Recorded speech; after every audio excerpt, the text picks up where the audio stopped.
உபதியா 1:15. எல்லா ஜாதிகளுக்கும் விரோதமான நாளாகிய கர்த்தருடைய நாள் சமீபமாய் வந்திருக்கிறது. கர்த்தருடைய நாள் என்றால் பகிரங்க வருகையை குறிக்கிற நாள். பகிரங்க வருகையைத்தான் இரண்டாம் வருகை என்று சொல்லி வேத அறிஞர்கள் குறிப்பிடுகிறார்கள். செகண்ட் கமிங் என குறிப்பிடுகிறார்கள். இந்த பகிரங்க வருகையை பற்றி தான் தேவ ராஜ்யம் அல்லது பரலோக ராஜ்யம் சமீபமாக இருக்கிறது என்று சொல்லி வேதத்திலே எழுதப்பட்டு இருக்கிறது. ரகசிய வருகையை பற்றி அல்ல, மாறாக பகிரங்க வருகையிலே இயேசு கிறிஸ்துவானவர் முழு உலகத்தையும் அரசாளுவதற்காக, இந்த பூமியிலே குடியிருக்கிறவர்களை கண்டிப்பதற்காக, நியாயம் தீர்ப்பதற்காக வரப்போகிற அந்த வருகையை பற்றி தான் வேதம் பரலோக ராஜ்யம் சமீபமாக இருக்கிறது என்று சொல்லி குறிப்பிடுகிறது. இரண்டாம் வருகை, பகிரங்க வருகை, கர்த்தருடைய நாள், பரலோக ராஜ்யம் என்றெல்லாம் சொல்லப்படுகிறது. எல்லாம் ஒரே காரியத்தை பற்றியே பேசுகின்றன. உபதியா தீர்க்கதரிசி மூலம் பரிசுத்த ஆவியானவர் குறிப்பிடுகிறார், எல்லா ஜாதிகளுக்கும் விரோதமாக கர்த்தர் நியமித்த கர்த்தருடைய நாள் சமீபமாக இருக்கிறது. அதைத்தான் ஆண்டவராகிய இயேசு கிறிஸ்து சொன்னார். யோவான் ஸ்நானன் சொன்னார், மனம் திரும்புங்கள், பரலோக ராஜ்யம் சமீபமாய் இருக்கிறது. பரலோக ராஜ்யம் பூமியிலே இயேசு கிறிஸ்துவின் தலைமையிலே 1000 பரிசுத்தவான்களோடும் கூட இறங்கி வருவதைத்தான் இங்கே கர்த்தருடைய நாள் சமீபமாய் இருக்கிறது என்று சொல்லி உபதியா தீர்க்கதரிசி குறிப்பிடுகிறார். அந்த பகிரங்க வருகை என்பது எப்பொழுது நிகழும் என்பதை பற்றி நாம் அறிந்திருக்கிறோம். உபத்திரவு காலமாகிய 7 வருடங்களுக்கு முன் நிகழ்வது ரகசிய வருகை. உபத்திரவு காலமாகிய 7 வருடங்களுக்கு பின் நிகழ்ந்தால் அது பகிரங்க வருகை அல்லது இரண்டாம் வருகை.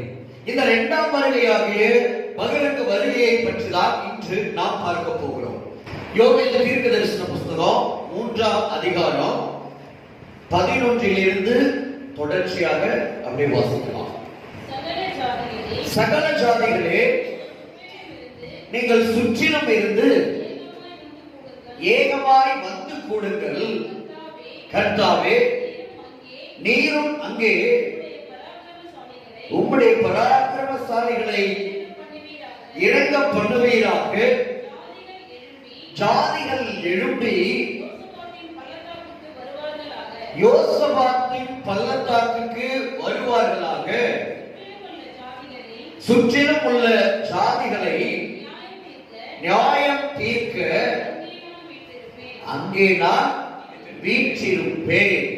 அதாவது இந்த இடத்துல தேவன் உலகத்தினுடைய சகல ஜாதிகளையும் ஒரு இடத்திற்கு வந்து கூடும்படியாக அழைப்பு விடுக்கிறார். அந்த இடத்தை பற்றி வேதம் சொல்லுகிறது, யோசபாத்தின் பள்ளத்தாக்குக்கு வருவார்களாக என்று சொல்லி கர்த்தர் பயில் காட்டி அழைக்கிறார்.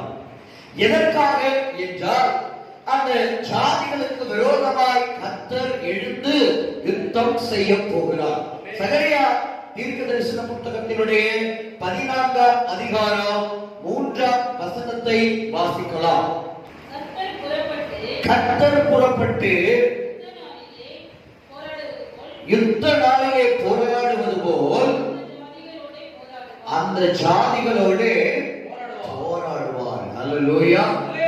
எதற்காக சகல ஜாதிகளையும் கர்த்தர் யோசபாத்தின் பள்ளத்தாக்கு என சொல்லப்பட்ட அந்த பள்ளத்தாக்கிற்கு புறப்பட்டு வரும்படியாக அழைக்கிறார், கூட்டி சேர்க்கிறார் என்றால், அந்த ஜாதிகளோடு கர்த்தர் புறப்பட்டு ஒரு ராஜா யுத்த காலத்திலே யுத்த நாளிலே யுத்தம் செய்வது போல ஆண்டவராகிய இயேசு கிறிஸ்து அந்த நாளில் அந்த ஜாதிகளுக்கு விரோதமாக யோசபாத்தின் பள்ளத்தாக்கிலே போராடுவார், யுத்தம் செய்வார் என்று சொல்லி நாம் பார்க்கிறோம்.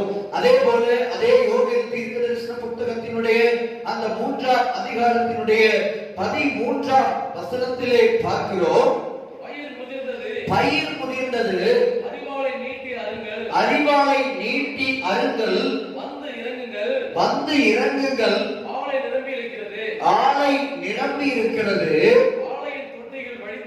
ஆலையின் தொட்டிகள் வழிந்தோடுகிறது, அவர்களுடைய பாதகம் பெரியது. தேவனிடத்தில் ஒரு சுபாவம் உண்டு. என்னவென்றால், அக்கிரமம் நிறைவு அடைகிற வரைக்கும் கர்த்தர் ஒருவரையும் நியாயம் தீர்க்க மாட்டார்.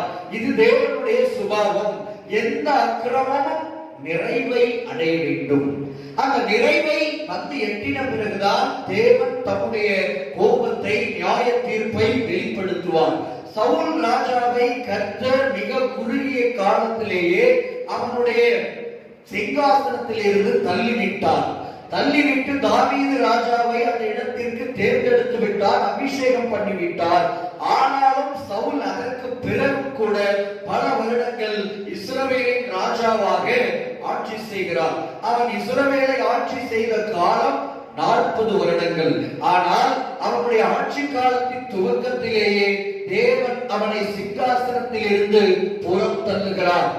ஆனாலும் ஏன் அத்தனை ஆண்டுகள் அவர் சிங்காசனத்தில் அவனை ராஜாவாய் அமர பண்ணி இருந்தார் என்றால், சவுலுக்கு நியமிக்கப்பட்ட மகா கொடிய நியாய தீர்ப்பை தேவன் அவன் மேலும் அவன் வீட்டார் மேலும் சுமத்துவதற்கு, அவனும் அவன் வீட்டாரும் இன்னும் பூமியிலே தேவனுக்கு விரோதமாக துரோகமாய் நிறைவேற்ற வேண்டிய அக்கிரமங்கள் ஏராளமாய் இருந்தன. அவை நிறைவு அடைய வேண்டியதாய் இருந்தன. அந்த அக்கிரமங்களை எல்லாம் அவனும் அவன் வீட்டாரும் செய்து நிறைவு அடைந்த பின், அக்கிரமத்தின் நிறைவு உண்டானபின் கர்த்தர் அவனை தூண்டி அவன் தற்கொலை செய்து கொள்ளும்படியாக கர்த்தர் அவனை நெருக்கினார். வேதம் சொல்லுகிறது, 4ஆம் புஸ்தகம் சவுலுடைய தற்கொலையை என்னவாய் சொல்லுகிறது என்றால், சவுல் கர்த்தருக்கு செய்த துரோகத்தின் நிமித்தமும், கர்த்தரை தேடாமல் அஞ்சனம் பார்க்கிறவர்களை தேடினதின் நிமித்தமும் கர்த்தர் அவனை கொன்று அவனுடைய ராஜ்யபாரத்தை ஈசாயின் குமாரனாகிய தாவீதின் வசமாய் திருப்பினார் என்று சொல்லுகிறது. சாமுவேல் தீர்க்கதரிசியுடைய புஸ்தகத்தில் பார்க்கும் பொழுது அவன் தானே தற்கொலை செய்து கொண்டதாக எழுதியிருக்கிறது. 4ஆம் புஸ்தகம் கர்த்தர் அவனை கொன்றார் என்று சொல்லி குறிப்பிடுகிறது. தற்கொலை கூட தேவன் ஒரு மனிதனை கொல்வதுதான். அல்லேலூயா. அந்த மனிதனுடைய அக்கிரமத்தின் நிமித்தம் தேவன் அவனை நெருக்கி தூண்டிவிட்டு அவன் தன்னைத்தானே கொலை செய்து கொள்ளும்படியாக தேவன் தூண்டி விடுகிறார். எதற்காக இதை இந்த இடத்தில் சொல்லுகிறோம் என்றால், இந்த இடத்திலே நாம் பார்க்கிறோம், பூமியினுடைய பயிர் முதிர்கிறது. எது? அக்கிரமத்தினால் பூமியில் இருக்கிற எல்லா பயிர்களும் நிறைவடைந்து முதிர்ந்த நிலைக்கு தள்ளப்படுகின்றன. அதனால் தேவன் தம்முடைய அரிவாளை நீட்டி முதிர்ந்த பயிர்களை அறுக்க வேண்டிய நிலைக்கு கடந்து வருகிறார். அதனால் முதிர்ந்த பயிர்களை எல்லாம் ஒரு இடத்திலே கூட்டி சேர்க்கிறார். நாம் ஒரு ஓர்மையை அறிவோம். என்னவென்றால், ஒரு எஜமான் தன்னுடைய நிலத்திலே நல்ல விதையை விதைக்கிறார். ஆனாலும் சத்துருவானவன் வந்து மனுஷர் தூங்குகிற வேதத்திலே களையை விதைக்கிறார்.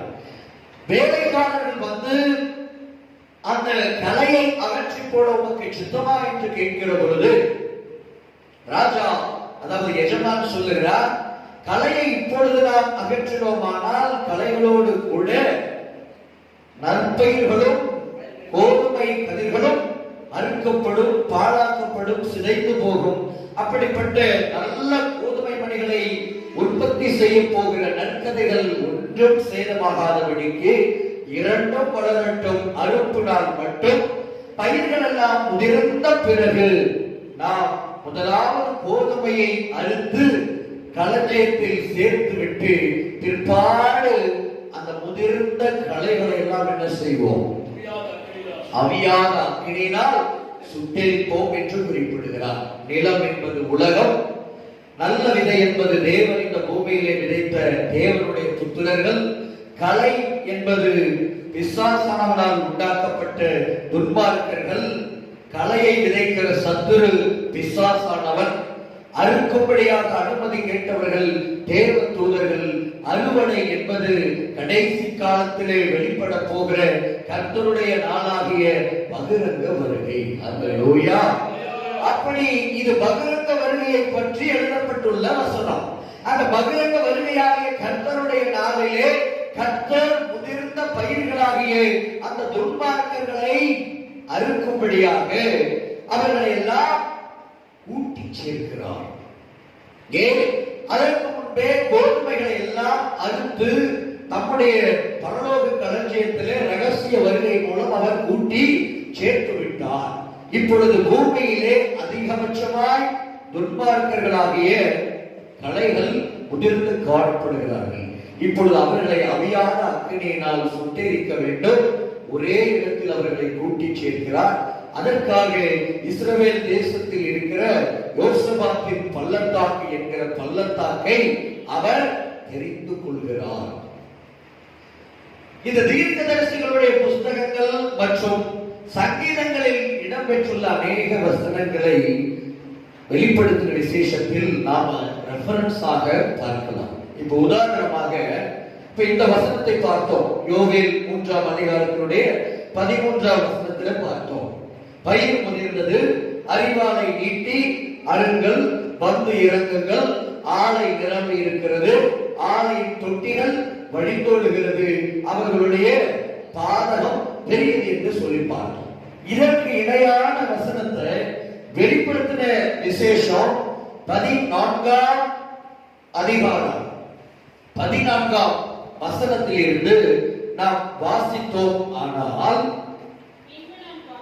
பின்பு நாம் பார்த்தபோது இதோ வெண்மையான மேகத்தையும் அந்த மேகத்தின் மேல் மனுஷகுமாரனுக்கு ஒப்பானவராய் தமது சிரசின் மேல் பொற்கிரீடத்தையும் தமது கையிலே கருக்குள்ள அறிவாளையும் உடைய ஒருவர் உட்கார்ந்திருக்கிறதையும் கண்டேன். அப்பொழுது வேறொரு தூதன் தேவாலயத்தில் இருந்து புறப்பட்டு மேகத்தின் மேல் உட்கார்ந்திருக்கிறவரை நோக்கி, பூமியின் பயிர் முதிர்ந்தது, அறுக்கிறதற்கு காலம் வந்தது, ஆகையால் உம்முடைய அறிவாளை நீட்டி அறுத்துவிடும் என்று மிகுந்த சத்தமிட்டு சொன்னார். அப்பொழுது மேகத்தின் மேல் உட்கார்ந்தவர் தமது அறிவாளை பூமியின் மேல் நீட்டினார். பூமியின் விளைவு அறுப்புண்டது. கவனிங்க, இதுவரைக்கும் பார்த்துவிட்டு தொடர்ந்து வாசிப்போம். நன்றாய் கவனிங்க. அந்த முந்தைய யோவேல் 3:13 வாசித்த அதே தீர்க்க தரிசன வசனத்திற்கு ஒத்ததாக அதே நிகழ்வை இங்க பரிசுத்த ஆவியானவர் யோவான் என்கிற அப்போஸ்தலரின் மூலமாக வெளிப்படுத்துகிறார். அப்ப வெளிப்படுத்தின விசேஷத்தில் வெளிப்படுத்தப்பட்டவைகள் எல்லாம் எல்லாமே புதிதானவைகள் அல்ல. எல்லாமே புதிதானவைகள் அல்ல. சிலவை புதிதானவை, சில ஏற்கனவே பழைய ஏற்பாட்டில் ஏசாயா உள்ளிட்ட தானியேல் உள்ளிட்ட தீர்க்கதரிசிகளால் எழுதப்பட்டவை. அவை இந்த இடத்துல யோவானுக்கு காட்சிகளாக, தரிசனங்களாக வெளிப்படுத்தப்படுகின்றன. அங்க எழுதப்பட்ட அந்த வசனம் தான் இங்க யோவானால் பரலோக தரிசனமாக ஆவிக்குள்ளாக்கப்பட்டு வெளிப்படுத்தப்படுகிறது. அங்கே முழுமையாக எழுதப்படவில்லை. அதாவது சிறிய அளவில் தான் எழுதப்பட்டிருக்கிறது. அதாவது பயிர் முதிர்ந்தது, அறிவாளை நீட்டி அருங்கள், வந்து இறங்குங்கள், ஆலை நிரம்பி இருக்கிறது, ஆலையின் தொட்டிகள் வழிந்தோடுகிறது, அவர்களுடைய பாதகம் பெரியது. இதை சுருக்கி, அதாவது சுருக்கி யோவேல் தீர்க்கதரிசிக்கு மூலமாக பரிசுத்த ஆவியானவர் எழுதியிருக்கிறார். ஆனா இங்கே பாருங்க, அதே வசனம் தான் இங்கே விரிவாக எழுதப்படுகிறது. எப்படி? மேகத்தின் மேலே இயேசுவானவர் அமர்ந்திருக்கிறார். அவர் எப்படி அமர்ந்திருக்கிறார்? தம்முடைய தலையின் மேல், சிரசின் மேல் பொற்கிரீடத்தை உடையவராக, தமது கையிலே கருப்புள்ள அரிவாளை உடையவராக உட்கார்ந்திருக்கிறார். அப்பொழுது தூதன் தான் என்ன செய்கிறார்? புறப்பட்டு வந்து சொல்லுகிறான். தேவாலயம், பரலோகத்தில் இருக்கிற தேவாலயத்தில் இருந்து புறப்பட்டு வந்து மேகத்தின் மேல் உட்கார்ந்திருக்கிற இயேசுவானவரை பார்த்து இந்த வார்த்தையை சொல்லுகிறார். ராஜாக்களை சர்வ வல்லமையுள்ள தேவனுடைய மகா நாளில் நடக்கும் யுத்தத்திற்கு கூட்டி சேர்க்கும்படி புறப்பட்டு போகிறது. அங்கே பார்த்தோம், சகல ஜாதிகளையும் கர்த்தர் அழைக்கிறார். நீங்கள் சுற்றிலும் இருந்து ஏகமாய் வந்து கொடுங்கள். எங்கே கூட வேண்டும்? யோசபாத்தின் பள்ளத்தாக்கிலே வந்து கொடுங்கள் என்று சொல்லி கர்த்தர் அழைக்கிறார். இயேசுவும் அங்கே நான் உங்களுக்காக நியாயம் தீர்க்க வீற்றிருப்பேன் என்று சொல்லுகிறார். அதோடு இன்னொரு வார்த்தையும் சொல்லுகிறார், கர்த்தாவே நீரும் அங்கே உம்முடைய பராக்கிரமசாலிகளை இறங்க பண்ணுவீராக. யார் அந்த பராக்கிரமசாலிகள் என்றால், ஆயிரமான தமது பரிசுத்தவான்களோடும் கூட கர்த்தர் வருகிறார் என்று சொல்லி ஏனோக்கினால் முன்னறிவிக்கப்பட்ட ரகசிய வருகையில் எடுத்துக் கொள்ளப்பட்டு பகிரங்க வருகையில கர்த்தராகிய இயேசு கிறிஸ்துவோடு கூட இறங்கி வருகிற சபை. அப்படியே சகரியாவால் முன்னறிவிக்கப்பட்ட என் தேவனாகிய கர்த்தர் வருவார், தேவனீரோட எல்லா பரிசுத்தவான்களும் வருவார்கள். இவர்கள் தான் இங்கே கர்த்தருடைய பராக்கிரமசாலிகளாக இயேசுவோடு கூட யோசபாத்தின் பள்ளத்தாக்கிலே பாளையம் இறங்குகிறார்கள். இப்போ இயேசுவையும் இயேசுடைய பரிசுத்தவான்களாக இந்த பராக்கிரமசாலிகளையும் எதிர்த்து பூமியில் உள்ள சகல ஜாதிகளும் யோசபாத்தின் பள்ளத்தாக்கை நோக்கி கூடி வருகிறார்கள். இந்த யோவேல் தீர்க்கதரிசன புஸ்தகத்தில் வாசிக்கும் பொழுது கர்த்தர் அழைப்பது போல எளிமையாக எழுதப்பட்டிருக்கிறது. எப்படி அழைக்கப்படுகிறார்கள், எப்படி அங்கே கூட்டி சேர்க்கப்படுகிறார்கள் என்பதை இந்த வெளிப்படுத்தின விசேஷத்தினுடைய 14ஆம் அதிகாரத்தினுடைய 12ஆம் வசனத்தில் இருந்து பார்க்கிறோம். எப்படி வலுசர்ப்பத்தின் வாயில் இருந்தோ, அந்த கிறிஸ்துவின் வாயில் இருந்தோ, கள்ள தீர்க்கதரிசியின் வாயில் இருந்தோ தவளைகளுக்கு ஒப்பான 3 ஆவிகள் புறப்பட்டு உலகம் முழுவதும் போகின்றன. இவை போய் நான் இதை எப்படி எடுத்துக் கொள்கிறேன் என்றால், 3 வெளியுறவு தூதர்கள், ஒவ்வொரு நாட்டுக்கும் வெளியுறவு தூதர்கள் இருப்பார்கள். இவர்களுடைய வேலை என்ன? ஒரு நாட்டுக்கும் இன்னொரு நாட்டுக்கும் இடையிலே சமாதானத்தை உண்டு பண்ணுவதில் இருந்து உடன்படிக்கைகளை ஏற்படுத்துவது, பேச்சுவார்த்தைகளை நடத்துவது உள்ளிட்ட வேலைகளை செய்கிறவர்கள். இந்த வெளியுறவு தூதர்கள், அமைச்சர்கள், காரியதரிசிகளுடைய செயல்பாடுகளை பொறுத்துதான் ஒரு நாட்டினுடைய வெளியுறவு கொள்கை என்பது சிறப்பாக அமையும். ஒரு நாட்டிற்கும் மற்ற நாடுகளுக்கும் இடையிலான அமைதி என்பது சீராக இருக்கும். அப்படி ஒரு யுத்தத்தை உண்டு பண்ணினால் கூட, இந்த உலக யுத்தம் என்ற ஒன்று உண்டானால் கூட, அதற்கும் இந்த வெளியுறவு காரியதரிசிகள் என்பது முக்கியமான பங்கை மேம்படுத்துவார்கள், செயல்படுத்துவார்கள். அப்படி 3 தூதர்கள் என்பதை, அந்த 3 ஆவிகளை உடைய 3 வெளியுறவுத்துறை அமைச்சர்கள் அல்லது தூதர்கள் உலகம் முழுவதும் புறப்பட்டு போய் எல்லா நாடுகளுடைய தலைவர்களிடத்திலும் பேசி நாம் அர்மகெதோன் என்கிற இடத்துக்கு, யோசபாத்தின் பள்ளத்தாக்குக்கு, நாம் இஸ்ரவேல் தேசத்தில் இருக்கிற யோசபாத்தின் பள்ளத்தாக்குக்கு புறப்பட்டு போக வேண்டும். அங்கே போய் இஸ்ரவேலுக்கு எதிராக நாம் யுத்தம் செய்ய வேண்டும் என்று சொல்லி எல்லோரையும் இந்த 3 ஆவிகளை உடையவர்கள் கூட்டி சேர்க்கிறார்கள். எந்த நாளுக்காக கூட்டி சேர்க்கிறார்கள்? கர்த்தருடைய மகா நாளில். 14ஆம் வசனத்தில் பார்க்கிறோம், அவைகள் அற்புதங்களை செய்கிற பிசாசுகளின் ஆவிகள், அவைகள் பூலோகம் எங்கும் உள்ள ராஜாக்களை சர்வ வல்லமையுள்ள தேவனுடைய மகா நாளில் நடக்கும் யுத்தத்திற்கு கூட்டி சேர்க்கும்படிக்கு புறப்பட்டு கர்த்தருடைய நாள் மகா நாள், கர்த்தருடைய பெரிதும் பயங்கரமுமான நாள், கர்த்தருடைய மகா நாள் என்றெல்லாம் வேதம் சொல்வது இயேசு கிறிஸ்துவினுடைய பகிரங்க வருகை அல்லது இரண்டாம் வருகையை பற்றித்தான். 15ஆம் வசனத்தில் இருந்து வாசிக்கிறோம். இதோ திருடனை போல் வருகிறேன், தன் மானம் காணப்படத்தக்கதாக நிர்வாணமாய் நடவாதபடிக்கு விழித்துக் கொண்டு தன் வஸ்திரங்களை காத்துக் கொள்கிறவன் பாக்கியவான். 16ஆம் வசனத்தில் பார்க்கிறோம். அப்பொழுது எபிரேய பாஷையில அருமகெதோன் எண்ணப்பட்ட இடத்திலே அவர்களை கூட்டி சேர்த்தான்.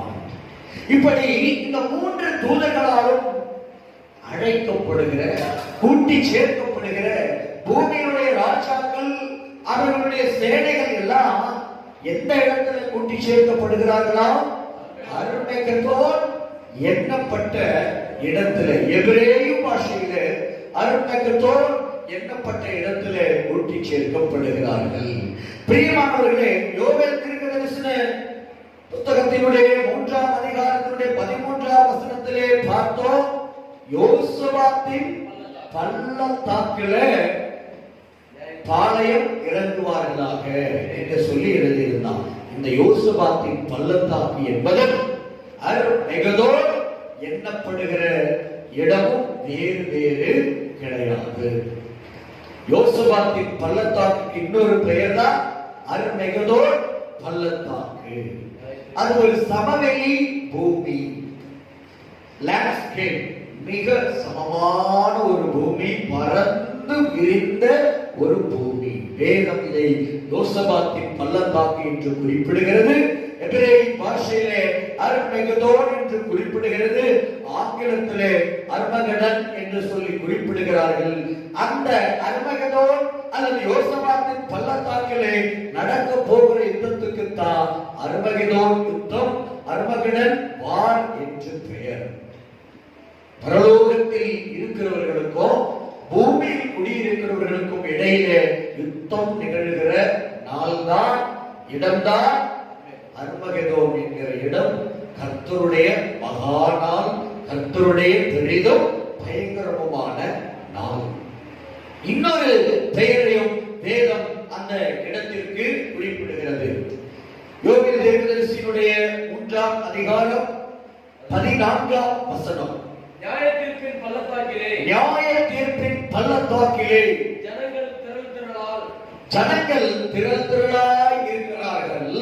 நியாயத்தீர்ப்பின் பள்ளத்தாக்கிலே, நியாயத்தீர்ப்பின் பள்ளத்தாக்கிலே கர்த்தரின் நாள் சமீபமாய் இருக்கிறது. பிரியமானவர்களே, கர்த்தருடைய நாள் சமீபமாய் இருக்கிறது என்று வேதம் சொல்லுகிறது.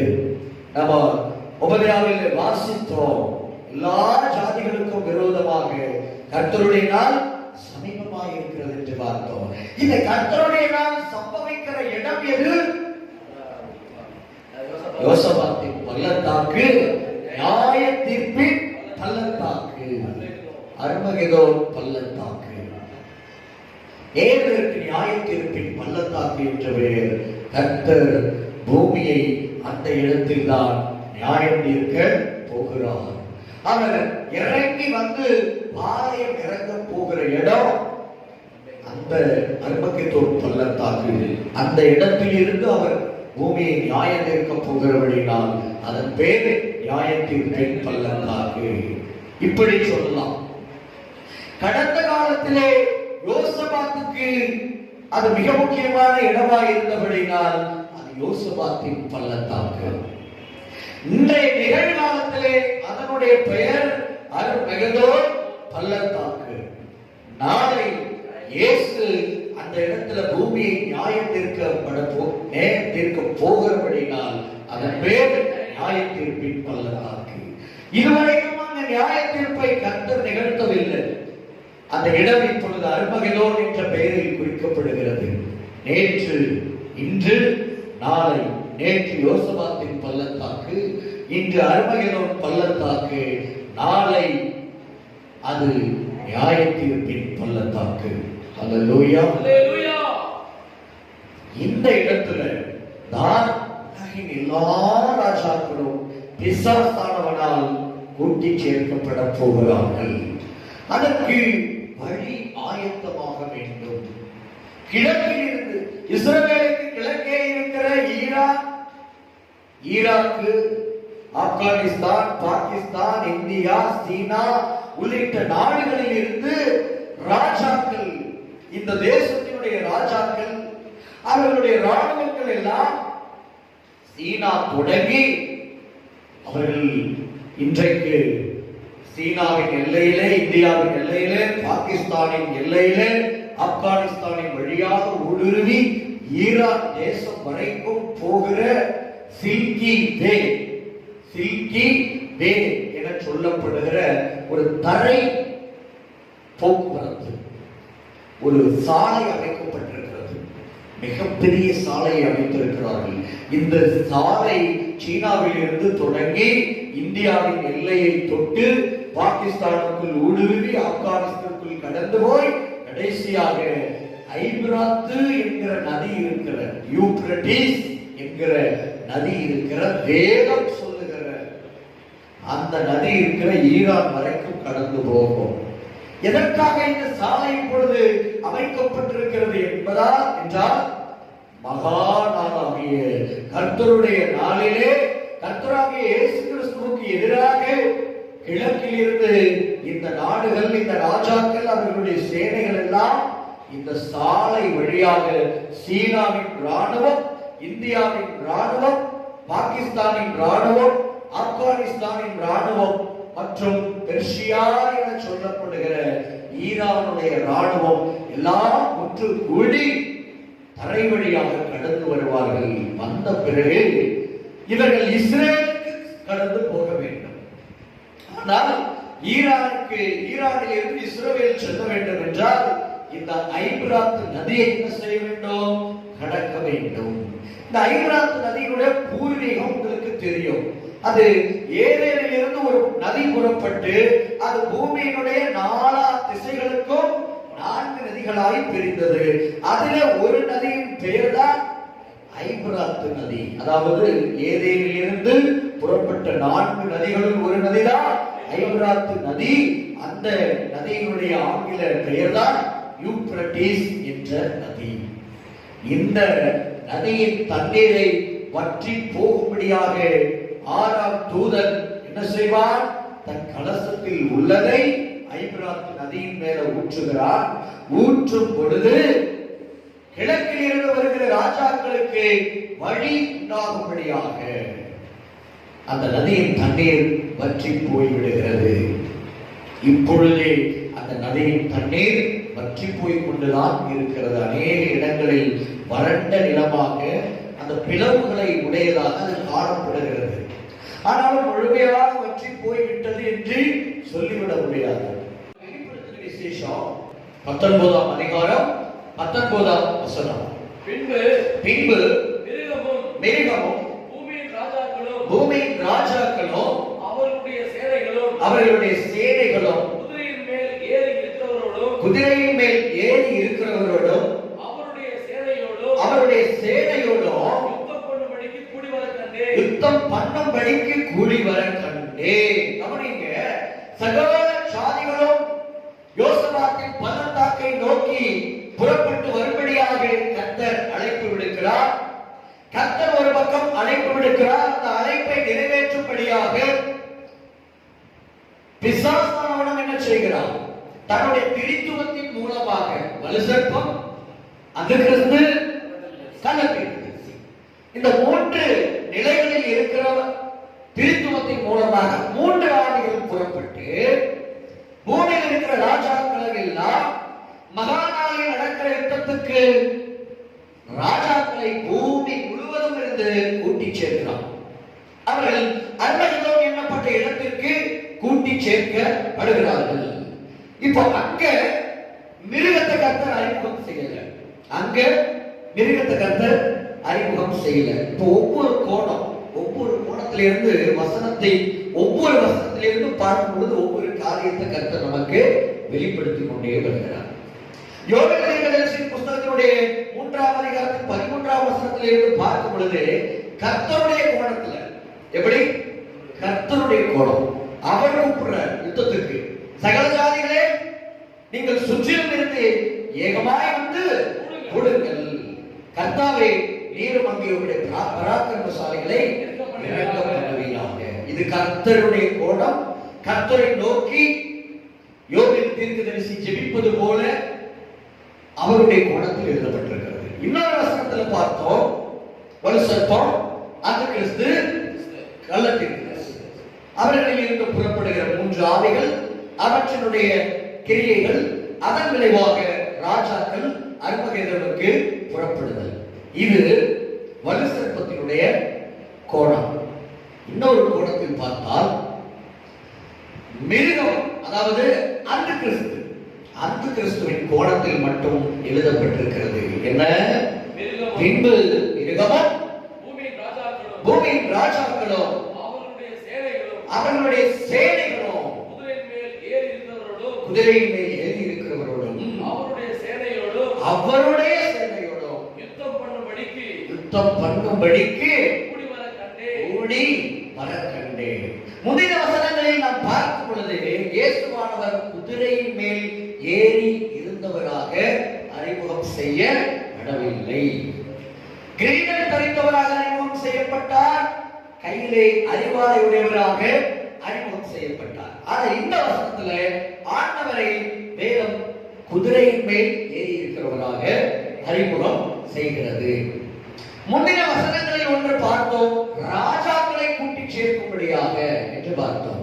இங்கே ராஜாக்கள் தனியாக வரவில்லை, அவர்களுடைய சேனைகளோடு ராணுவங்களோடு வருகிறார்கள். முந்தின வசனங்களிலே பார்த்தோம், இயேசுவானவர் தனியாய் தம்முடைய அரிவாளை நீட்டினதாக, ஒரு தூதன் தம்முடைய அரிவாளை நீட்டி திராட்சை பழங்களை அறுத்ததாக பார்த்தோம். இங்கே பார்க்கிறோம், இயேசு தம்முடைய சேனையோடு கூட அந்த யுத்தத்துக்கு கடந்து வருகிறார். இப்படி இயேசுவின் சேனையும் இன்னொரு பக்கம் சாத்தானாகிய மிருகத்தினுடைய சேனையும் அவன் தலைமையில். பூமியில் இருக்கிற ராஜாக்கள் எல்லோரும் யுத்தத்துக்கு புறப்பட்டாங்க இல்லையா? யார் தலைமையில வராங்க? அந்த கிறிஸ்துவாகிய மிருகத்தின் தலைமையில தான் அர்மகெதோன் எண்ணப்பட்ட இடத்திற்கு கூடி வருகிறார்கள். அங்கே ஒரு மாபெரும் யுத்தம் நிகழ்த்தப்படுகிறது. அந்த யுத்தத்தின் முடிவில் என்ன நிகழ்கிறது? 20வது வசனம். அப்பொழுது மிருகம் பிடிக்கப்பட்டது. மிருகத்தின் முன்பாக செய்த அற்புதங்களால் அதன் முத்திரையை தரித்தவர்களையும் அதன் சொருபத்தை வணங்கினவர்களையும் மோசம் போக்கின கள்ள தீர்க்கதரிசியும் கூட பிடிக்கப்பட்டார். இருவரும் கந்தகம் எரிகிற அக்கினி கடலிலே உயிரோடு தள்ளப்பட்டார்கள். 21வது வசனம் மிக முக்கியமான வசனம். மற்றவர்கள் குதிரையின் மேல் ஏறினவருடைய வாயிலிருந்து புறப்படுகிற பட்டயத்தால் கொல்லப்பட்டார்கள். அவர்களுடைய மாம்சத்தினால் பறவைகள் யாவும் திருப்தி அடைந்தன. இன்னொரு கோணம் இருக்கிறது. வெளிப்படுத்தின விசேஷம் 19:17. பின்பு ஒரு தூதன் சூரியனில் நிற்க கண்டேன். அவன் வானத்தின் மத்தியில் பறக்கிற சகல பறவைகளையும் பார்த்து, நீங்கள் ராஜாக்களின் மாம்சத்தையும்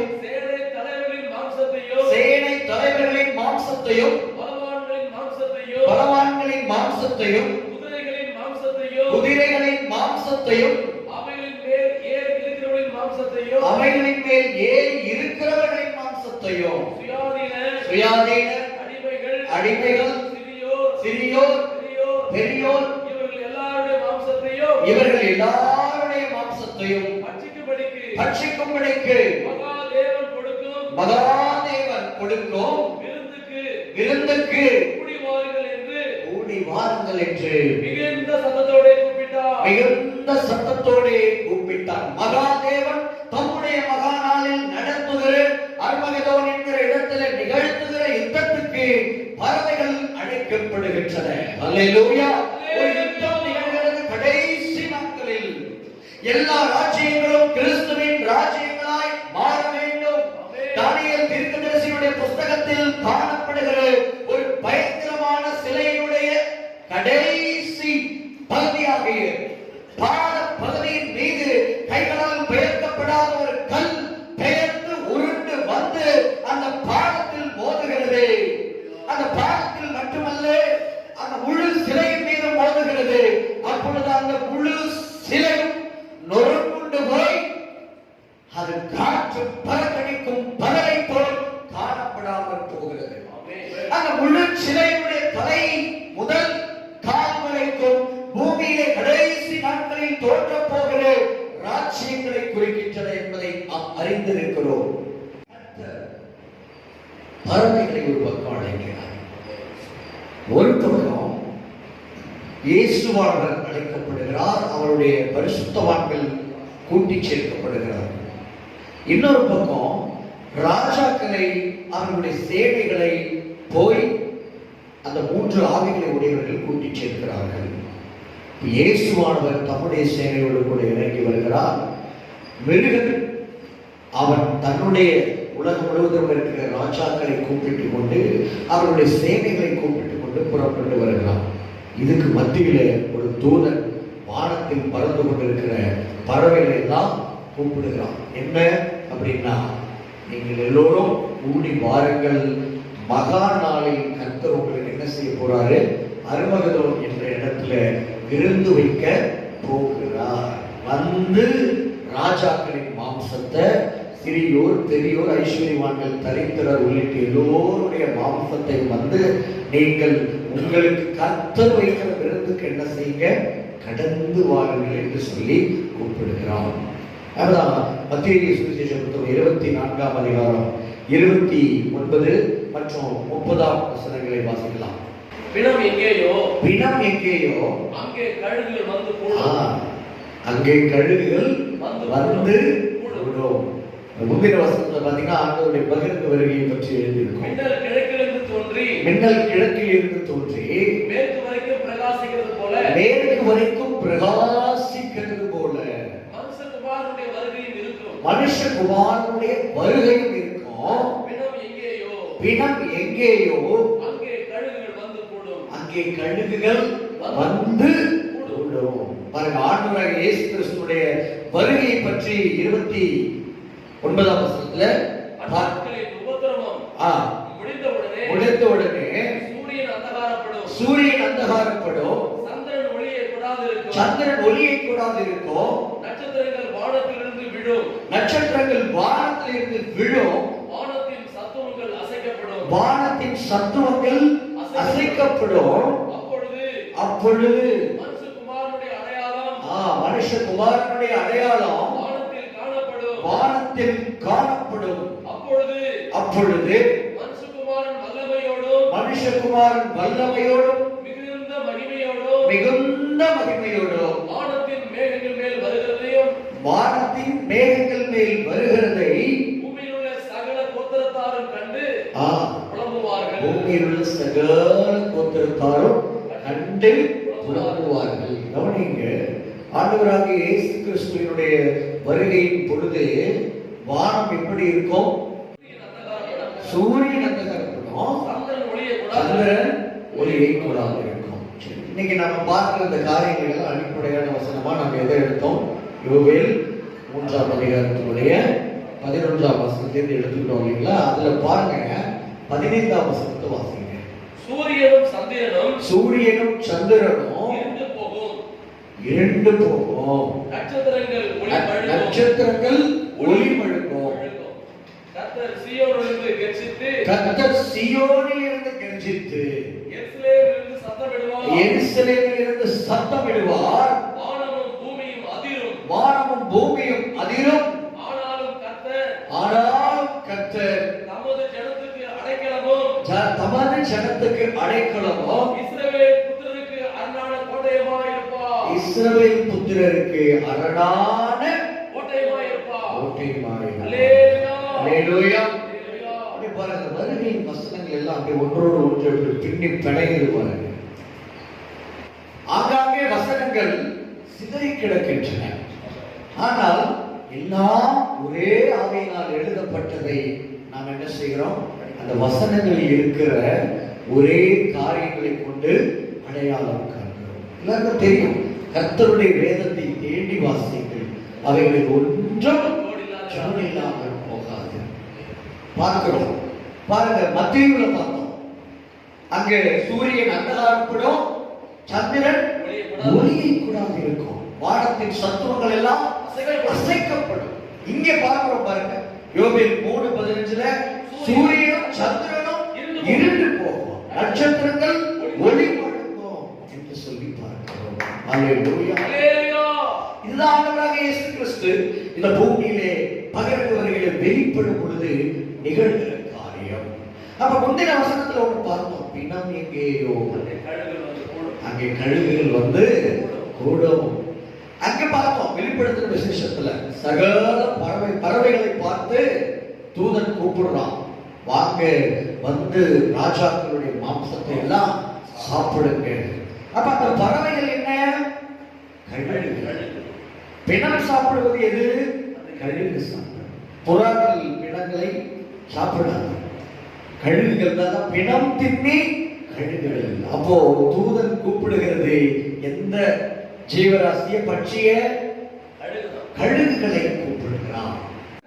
பள்ளத்தாக்கு பக்கத்துல ஒரு முறை ஒரு ஆராய்ச்சியாளர் ஏதோ வேறு ஒரு ஆராய்ச்சியை செய்த பொழுது அதற்கு பக்கத்தில் இருக்கிற ஒரு பயங்கரமான புதரான பகுதி, காட்டு பகுதி போல, அங்க அவர் ஹெலிகாப்டர்ல பயணம் செய்த பொழுது ராட்சத கழுகுகளை பார்த்தாராம். அந்த கழுகுகளுடைய உயரமே அளவே பார்த்தீங்கன்னா பயங்கர ராட்சதத்தனமா இருந்துச்சு. அவற்றுடைய முட்டைகள் அவ்வளவு பெரிதா இருந்தனவா. அவை அங்கே ஆயிரக்கணக்கான முட்டைகளை இட்டு அவை குஞ்சுகள் பொறுத்து பணியை பெருக்கிக் கொண்டிருக்கிறதை கண்டிருக்கிறார். இவ்வளவு பலமான ராட்சதத்தனமான கழுகுகள் எதற்காக இங்கே ஆயிரக்கணக்கில் பெருகிக் கொண்டிருக்கின்றன என்பதை அவர் அறிந்து கொள்ள முற்பட்ட போதுதான் தெரிய வந்தது. அருமகேதோன்ல நடக்க போகிற யுத்தத்தில் இந்த ராஜாக்கள் அவர்களோடு கூட வருகிற குதிரைகள் சேனைகள் எல்லாருடைய மாம்சத்தை புசிப்பதற்காக இவை தேவனால் ஆயத்தம் பண்ணப்பட்டிருக்கின்றன. ஆமென். அல்லேலூயா. ஆண்டவர் அர்மகெதோன் என்கிற பள்ளத்தாக்கையும் ஆயத்தப்படுத்தி வைத்திருக்கிறார். கிரவுண்ட் சமமா இருக்கும், கிரிக்கெட் கிரவுண்ட் மாதிரி இருக்கும் பார்க்கறதுக்கு. அந்த இடம் ஆயத்தமா இருக்கு, கழுகுகள் ஆயத்தமா இருக்கு, இயேசுவானவர் வந்து இறங்கிறது ஒலிவ மலை ஆயத்தமா இருக்கு. அந்த ஒலிவ மலையில சகரியா 14:4 எழுதப்பட்டபடி அந்நாளில் அவருடைய பாதங்கள் கிழக்கு எருசலேமுக்கு எதிரே இருக்கிற ஒலிவ மலையின் மேல் இருக்கும். அப்பொழுது